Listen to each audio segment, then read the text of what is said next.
Hello दोस्तों, आप सभी का इस वीडियो में स्वागत है। इसके पहले वाली वीडियो में हमने सीखा था वर्गमूल निकालने की ट्रिक, जिसमें हमने पूर्ण वर्ग संख्याओं का वर्गमूल निकालना आपको बताया था। लेकिन इस वीडियो में 1 से लेकर 100 तक कोई भी संख्या हो उसका वर्गमूल निकाला जा सकता है। जैसे आपसे पूछा जाए कि 16 का वर्गमूल कितना होगा तो आप बता देंगे 4, 25 का पूछा जाए तो 5, 36 का पूछा जाए तो 6। लेकिन आपसे पूछा जाए 20 का वर्गमूल कितना होगा तो थोड़ा सा टाइम लगेगा, हो सकता है 2 से 4 मिनट लग जाए। लेकिन इस ट्रिक को सीखने के बाद मात्र 3 से 4 सेकंड के अंदर आंसर आ जाता है। तो चलिए देखते हैं। जैसे हमें निकालना है 20 का वर्गमूल।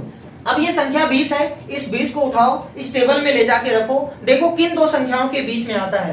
तो 9 और 16 के बीच में 20 तो नहीं आता है, 16 और 25 के बीच में आता है। 16 और 25 के बीच में ये 20 आता है, कहीं ना कहीं आना चाहिए। ठीक है, तो 16 और 25 के बीच में आता है। हमें पकड़ना है छोटी वाली संख्या, छोटी का मतलब 16। 16 का वर्गमूल लिखना है। 16 का वर्गमूल कितना है? 4। इसके बाद लगेगा प्लस और बटे लगेगा, ऊपर में अंश और नीचे में हर।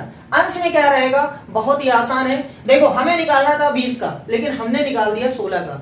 निकालना था 20 का, निकाल दिया 16 का। अभी 4 हमारे पास एक्स्ट्रा है। निकालना था 20 का, निकाल दिया 16 का। देखो 20 और 16 का हमने निकाल दिया है। इसका मतलब अभी भी हमारे पास 4 बचा हुआ है। उस 4 को यहाँ पे रखिए और नीचे क्या रखना है? जो चीज यहाँ आया है उसका डबल करके। यहाँ 4 आया है तो उसका डबल करिए 8। अगर यहाँ 5 होता तो उसका डबल 10। 2 गुना करना है, यानी 2 से गुणा करना है। ठीक है, या इतना ही जोड़ के लिख दीजिए, बात वही है। अब यही आपका आंसर हो गया। इसी को सॉल्व करना है। 4 में 8 से भाग देना है। 4 में 8 से भाग देना है तो पहाड़ा तो जाएगा नहीं, इसका मतलब दशमलव आ जाएगा। और जब दशमलव बढ़ाएंगे तो 40 हो जाएगा। 8 पंजे 40। यही आपका आंसर हो गया। अप्रॉक्सीमेट यानी लगभग यही आंसर आएगा। कैलकुलेटर से चेक किया जा सकता है। जैसे अगर 55 का निकालना हो तो बहुत ही आसान है। सबसे पहले देखो इस संख्या को उठाओ, इसमें देखो किन दो संख्याओं के बीच में आता है। तो 49 और 64 के बीच में आता है। तो हमें छोटी वाली संख्या पकड़ना है, छोटी वाले 49 का वर्गमूल कितना है? 7। इसका मतलब यहाँ पे 7 लिख दीजिए, यहाँ बटे लगाइए। ऊपर कौन सी संख्या लिखना है? भैया जी निकालना था 55 का, आपने निकाल दिया 49 का। तो 55 का निकालना था, 49 का आपने निकाल दिया। अभी भी आपके पास 6 रुपया बचा हुआ है ना। अरे देखो 55 और निकाला आपने 49 का, इसका मतलब 6 ये बचा हुआ है। यही 6 यहाँ पे रखना है। जितना यहाँ है उसका डबल नीचे रखना है। 7 है तो 14। ये आपका आंसर हो गया 7 दशमलव। यहां से भाग दीजिए, ये 60 हो जाएगा, दशमलव बढ़ गया है ना। 14 का पहाड़ा 60 में 4 बार जाएगा, 14 चौका 56।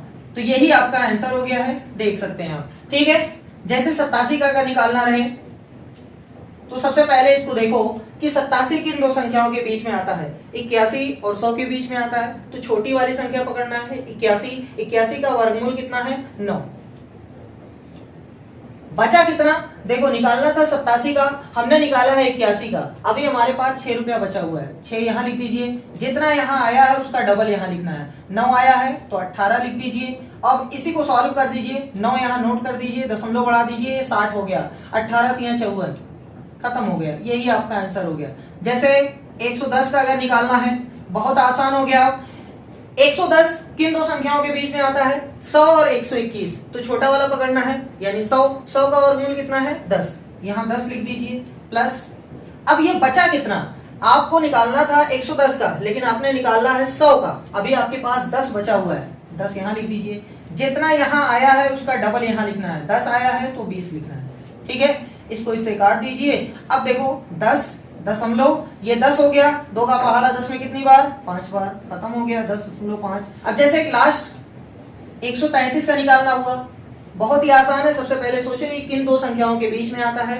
तो यहाँ 121 लिखा हुआ है। 11 का 12 का कितना होता है? 144। 12 का 144 होता है, 11 का 121 होता है ना। तो इन्हीं दो संख्याओं के बीच में आता है। लेकिन हमें तो छोटा वाला लेना है 121। 121 का जो वर्गमूल है वो 11 है, तो आप 11 लिख दीजिए। अब बचा कितना? देखो हमें निकालना था 133 का, लेकिन हमने निकाल दिया 121 का। अभी हमारे पास 12 बचा हुआ है। 133 में से जब 121 निकालेंगे तो ये 12 ही तो बचेगा। ये 12 ऊपर लिख दीजिए। जितना यहाँ आया है उसको ले चलिए, उसका डबल करके नीचे 22। आपको अगर अच्छा लगता है 2 से काटना तो 2 से काट दीजिए, नहीं तो डायरेक्ट 22 से काटिए, आपकी मर्जी है, चाहे जैसे करिए। 11 दशमलव, अगर यहाँ दशमलव बढ़ गया तो ये 120 हो गया। 22 पंजे 110 होता है। बस यही आपका आंसर हो गया। तो इस तरीके से कोई भी अगर पूर्ण वर्ग संख्या नहीं है तो उसका वर्गमूल मात्र 3 से 4 सेकंड के अंदर निकाला जा सकता है।